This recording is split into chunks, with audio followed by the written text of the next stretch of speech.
is my comfy chair where I come and sit. You see the view out the window. I've caught a bit of time on my hands now between hospital meetings and what have you, so I thought I'd just give you a quick update. A bit of a backstory really as to why I'm going through all this, and the reasons.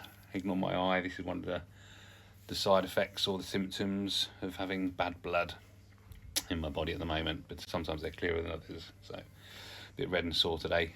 But no, PKD is what I suffer with, so polycystic kidney disease, and it's one of those worldwide things, obviously. It's 12 million people, something like that, apparently, suffer with PKD, which is mine's quite aggressive. A lot of people go through life without suffering.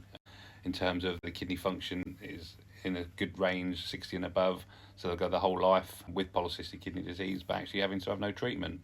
Others are more aggressive, like the one I've got, and the cysts grow on your kidney, stop it working properly, which is when your EGfr, as they call it, starts to drop. So 60 and above is normal, goes up to 120 plus, but when you get down to 18s, they start looking at options, and mine really only came on about 10 years ago. They looked at my bloods and it was around 40 EGfr, and within a year it's down to 18, so they started the process of transplant and getting me ready for dialysis, which I mentioned in the previous video, with fistures and things, but didn't have to go down that route. I'm very fortunate for that, very grateful that I got a transplant before that happened.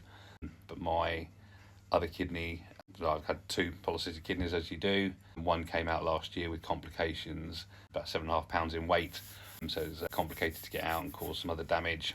It took a while to recover, but before I can have the transplant, they want to take my second polycystic kidney out, so that I'm completely free from polycystic kidneys, because that is also about the same sort of size and taking up a lot of space in my stomach and causing problems. So the best thing to do is have that removed first and then go on the transplant list. I've just got to be very careful and mindful in this gap while I'm running on a very low EGfr 11. At 8 I'll have to start dialysis or some other treatment, whether that be peritoneal through my stomach or hemo through my arm.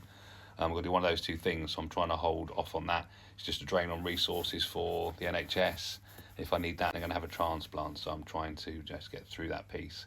But that's where I'm at. Kidney removals, kidney transplants, and having iron infusions and stuff like that. It's all just par for the course at the moment, but just looking forward to the next 20 years. Just get this part of the journey out of the way, and get everything done, and hopefully, all being well, fingers crossed, putting it out into the world, that the journey will be good and a transplant will come up, and I can have another 20 years with the family, and it'll be good. 20 years plus, who knows? That's a bit of a backstory as what PKD is, how people suffer with it, some worse than others, and that's part of the story. So I'll keep you updated as we go.